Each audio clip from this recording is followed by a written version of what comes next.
Celebramos hoje a solenidade da Epifania do Senhor. Na verdade, a festa é no dia 6 de janeiro, porém, por motivos pastorais, a igreja transfere para o domingo seguinte, aqui no Brasil e em alguns outros países, para que o povo possa participar de modo mais pleno desta grande festa litúrgica em que começa um novo tempo, chamado tempo da Epifania. A palavra Epifania significa manifestação. É uma das festas mais antigas da igreja. Nós já a vemos no século IV. Havia as chamadas teofanias, ou manifestação da glória de Deus. E a igreja juntava isso em 3 teofanias, em 3 manifestações em que Cristo se manifestava como homem-Deus. Sobretudo, o menino se manifestava como Deus, chamadas teofanias. Primeiro era a visita dos magos, que prostrando-se diante dele o adoraram, é a festa dos magos. A segunda era o batismo, quando manifesta a sua glória o Pai e o Espírito Santo, que dão testemunho dele. E por fim, as bodas de Caná, em que manifesta a sua glória, como disse lá bem claro São João, Cristo transformando a água em vinho. Eram três momentos que formavam uma festa só, a festa das teofanias. Com o passar do tempo, estes fatos foram se separando. Então nós temos hoje a manifestação da glória de Jesus com a chegada dos Reis Magos. Uma semana depois, a festa do batismo de Jesus. E no segundo domingo da Epifania, nós vamos ver o Evangelho que vai narrar as bodas de Caná. De modo que tudo faz parte desse conjunto litúrgico que com o tempo foi se separando.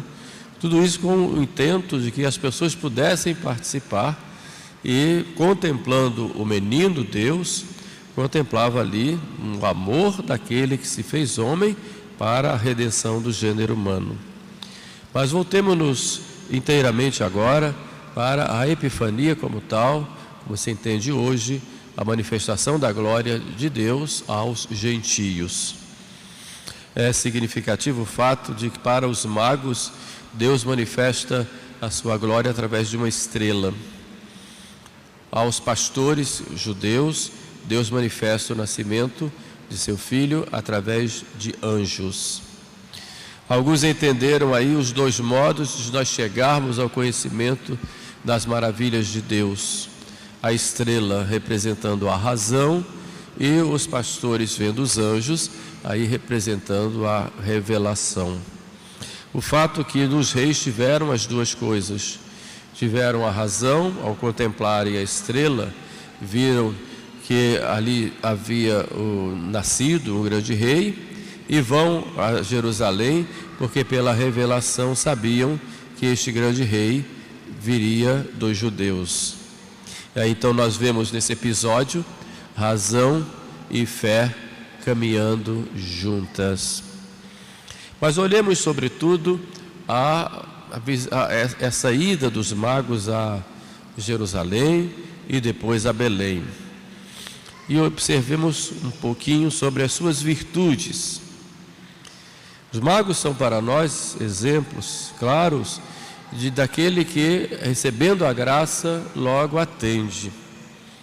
Nós sabemos que nós não podemos ter sequer um bom pensamento em vista da vida eterna se Deus não nos der a graça. Mas essa graça que vem de Deus, como o nome diz, é um dom gratuito, requer de nós uma resposta. Como disse Santo Agostinho, Deus que te criou sem ti, não te salvará sem ti. Esta resposta é fruto, evidentemente, dessa graça, mas também da nossa vontade. É o nosso coração que se abre à graça de Deus e diz sim, e diz um sim prontamente. Os magos foram assim. Certamente outros magos viram essa estrela. hoje a ciência entende como se fosse uma conjunção de planetas. Não importa. O que importa é que naquele astro especial, eles viram ali um sinal de Deus, de que Deus estava visitando a humanidade e de que Ele tinha vindo para unir todos os homens de um ponto ao outro do mundo. Mas como reagiram os magos? Primeiro, foram prontos, decididos em seguirem a nosso Senhor, sem tergiversar, sem ter dúvida. Simplesmente viram ali o sinal de Deus e começaram a se arrumar, fazerem seus preparativos para partir. Era uma viagem longa, difícil. Seria necessário levar muitas coisas. Isaías fala de camelos e dromedários, um séquito de pessoas que acompanharam esses magos, com muitos dons, muitos bens, mas uma verdadeira operação para que pudessem partir. Mas não viram dificuldade alguma e foram prontos. Vimos a sua estrela no Oriente, então vamos ao encontro do Rei. Nós muitas vezes colocamos dificuldades na nossa vida quando temos que fazer as coisas para Deus. Para o mundo somos tão pródigos, não encontramos dificuldade para fazer um passeio, para ir para uma festa, para atender o chamado de uma pessoa, para nos divertirmos. Nós somos muito pródigos para o mundo quando temos que agradar aos outros e a nós mesmos. Mas para servir ao Senhor, o que exige sacrifícios, nós não temos esta prontidão. Temos que partir, temos que ir para essa caminhada ao encontro de nosso Senhor, e isso exige de nós prontidão.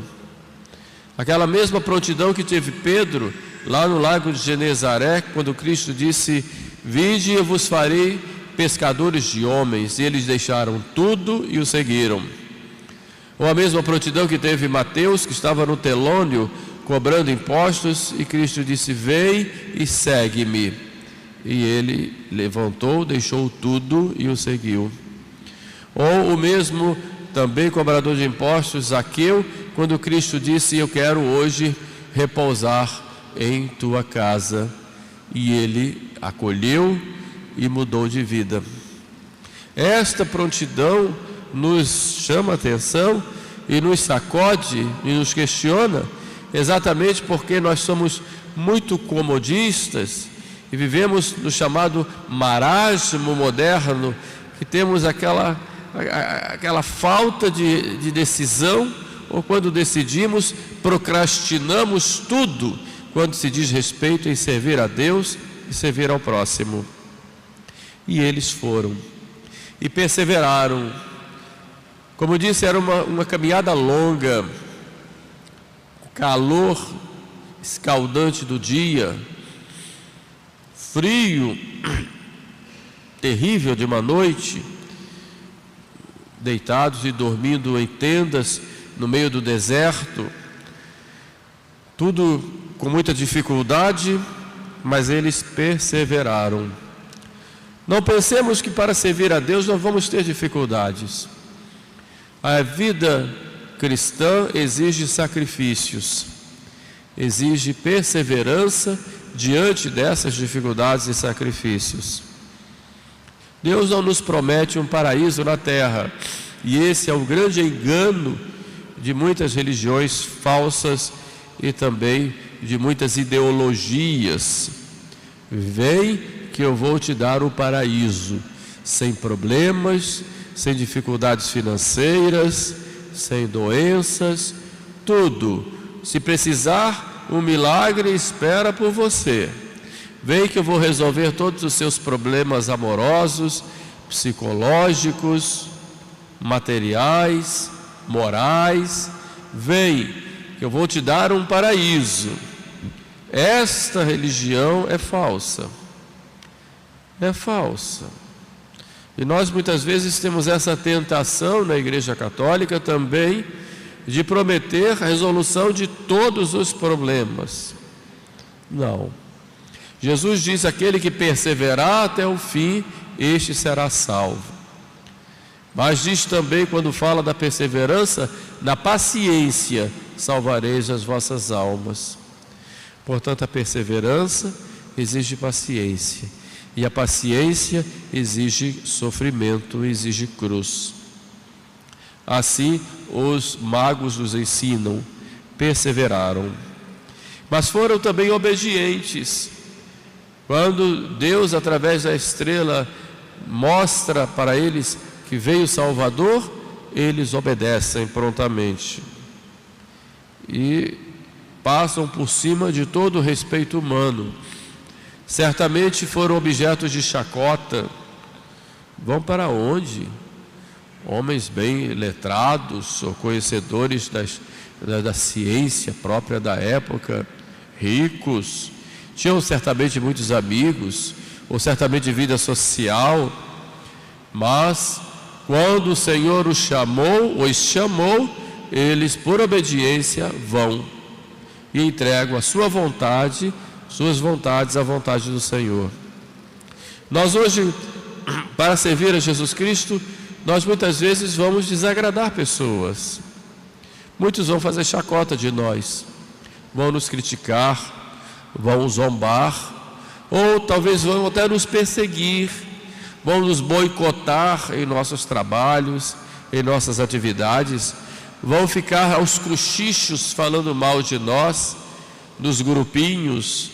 Fulano agora é católico, fulano agora parece que virou fanático, dizem que ele é tradicionalista, que é adepto de uma igreja que não existe mais, é um católico fundamentalista, objetivos, muitas vezes colocando o católico como alguém adepto de alguma ideologia, coisas semelhantes.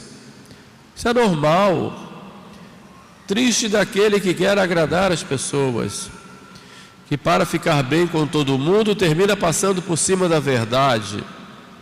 Nós temos que vencer o respeito humano, e nossa obrigação e nosso compromisso é com Deus, não por vaidade, porque achamos que somos melhores, que somos privilegiados, porque Deus olhou para nós nos nossos méritos e disse: vem, eu te escolho e deixo a plebe se resvalar e cair no mundo. Não, mas por obra da sua misericórdia, o Senhor nos escolheu porque nos ama.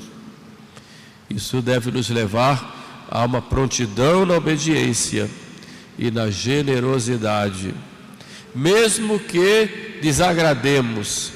Cristo diz que os inimigos poderão estar dentro da nossa própria casa, ou do nosso local de trabalho, ou da nossa região onde vivemos, das nossas vizinhanças e tudo mais. Não importa, o que importa é levantar-se com coragem e seguir a nosso Senhor, sem vaidade, sem arrogância, sem orgulho, mas com simplicidade, deixar tudo e seguir a Cristo. Aquilo que me impede de seguir a nosso Senhor, eu tenho que deixar de lado. Muitas pessoas perderam amizades por causa de Cristo, perderam amigos, perderam família, outros perderam até emprego. Mas essa obediência e generosidade para com o Senhor é o que importa para nós. Evidentemente, como disse, não por vaidade, mas por puro amor, não julgando os outros, achando que são pessoas piores do que nós, mas com humildade, agradecendo ao Senhor a sua misericórdia. Vimos aí as virtudes dos magos. Olhemos agora um pouco para a estrela. Essa estrela é também representação de Maria, a estrela radiosa da manhã, é a Stella Matutina, como nós dizemos na ladainha, aquela estrela que leva os magos a Jesus. Maria é assim. Ela não quer as pessoas para ela, mas para o seu filho. O fato é que quando chegam no lugar onde está o menino, a estrela para e fica ali com o menino. E São Mateus coloca bem claro, e encontraram ali o menino com Maria, sua mãe. Estava lá bem claro. Maria nos leva a Jesus. Não existe concorrência aí de alguns escrupulosos que dizem que se eu vou louvar a Maria, eu vou deixar Jesus em segundo plano. Pelo contrário, a estrela missionária, aquela estrela que traz Jesus para nós, nos leva a Jesus e nos entrega a Jesus. Por isso, quanto maior o amor que temos a Maria, maior será o amor a Jesus. É tão claro isso que quando Jesus aparece à irmã Lúcia com a sua mãe, que está lá com o coração rodeado de espinhos, Jesus diz: tem piedade do coração da minha mãe, que está tão ofendido pelos pecados dos homens. Porque toda ofensa que fazemos a Jesus, fazemos também a sua mãe. Por isso toda dedicação e amor e carinho que fazemos a Maria, fazemos a Jesus. E se fazemos a Jesus, fazemos a Maria. Os dois corações estão unidos. E vemos aí Maria que nos prepara para Jesus. Como vimos lá, quando vai visitar Isabel, e João, no ventre de Isabel, pula de alegria, porque ele estava Maria trazendo Jesus em seu ventre. E Isabel fica cheia do Espírito Santo, porque estava ali Maria trazendo Jesus. Um terceiro ponto é quando os magos chegam a Jerusalém, ou melhor, a Belém, e encontram lá na casa, já estava numa casa, um menino com sua mãe. E oferecem aí os 3 presentes: ouro, incenso e mirra. Primeiro o ouro, que é o ouro da realeza. Reconhecem que Jesus é rei. Incenso, o incenso da oração e dos desejos das coisas de Deus. E a mirra dos sacrifícios. Porque aquele menino é rei, é Deus, mas é um homem de dor. Por isso podemos muitas vezes juntar nossos sacrifícios do dia a dia e oferecermos a Jesus em cada Santa Missa. Na hora que o padre levanta a patena, na hora do ofertório, ali está a hóstia magna, está também os desejos e anseios de cada um de nós. E se nós, na hora do ofertório, unimos nossos anseios, desejos, dores e sacrifícios e colocamos naquela patena, o sacerdote oferece ao Pai, juntamente com a hóstia imaculada, aquela hóstia ali que se tornará o corpo e sangue de seu Filho, o Cordeiro imolado, oferecido para a redenção do gênero humano. Todos nós, com nossas vidas, estaremos sendo oferecidos ali pelas mãos do sacerdote, pelas mãos do próprio Cristo. Daí a importância dessa participação plena e frutuosa na Santa Missa, uma participação no amor. Mas uma coisa muito significativa é que os magos chegaram lá diante de Jesus e prostrando-se o adoraram. Na tradução que lemos aqui, e eles dobraram os joelhos e o adoraram. Isso porque o nosso culto é um culto interno, mas é também um culto externo. Diante de Jesus nós amamos, adoramos internamente, mas esse culto interno deve ter atitudes exteriores. Como nós somos corpo e alma, cumprimentamos as pessoas, abraçamos, fazemos gestos, sinais de aprovação, de reprovação, de carinho, de desprezo, de atenção, porque somos corpo e alma. E diante de Jesus Eucarístico, nós, como os magos, nós nos prostramos e adoramos. Por isso, a melhor maneira de receber Jesus na Eucaristia é nos prostrando diante dele. Quando entramos numa igreja e fazemos nossa genuflexão, estamos ali como os magos, reconhecendo Jesus presente na hóstia consagrada. É claro que esse gesto externo deve ser expressão do interno, que é essa adoração que temos dentro de nós. E ele até nos ajuda no crescimento desse gesto interno. Evidentemente, aqueles que não podem, porque tem algum problema de saúde, é claro que o gesto externo vai ser difícil, mas o interno deve ser bem claro. É uma coisa curiosa que hoje, muitos que dentro da igreja não gostam ou até proíbem as pessoas de comungarem de joelhos, são aqueles que adotam as palmas, as aberturas de mãos, as coreografias, as danças, que são gestos externos e até antilitúrgicos, mas o gesto litúrgico de se prostrar não admitem e não dão comunhão se a pessoa não se levanta, porque acham que aquilo é exagero, que aquilo ali é fundamentalismo ou coisa que é antiga. É curioso saber disso, que em muitas liturgias modernas, que não são liturgias, evidentemente, usam de gestos cada vez mais espalhafatosos, de danças, de pulos ou coreografias, enquanto que a adoração a Jesus muitas vezes é criticada. É curioso, seria interessante voltar a Belém e olhar o exemplo dos magos, ou olhar o que São Paulo nos diz, que ao nome de Jesus todo joelho se dobre no céu, na terra e nos infernos. Os joelhos se dobram, até os demônios adoram e se prostram. Por isso São Paulo diz, e nos infernos. É claro que eles têm ódio, mas nós temos amor. Se com ódio eles se prostram e reconhecem, nós com amor devemos reconhecer muito mais.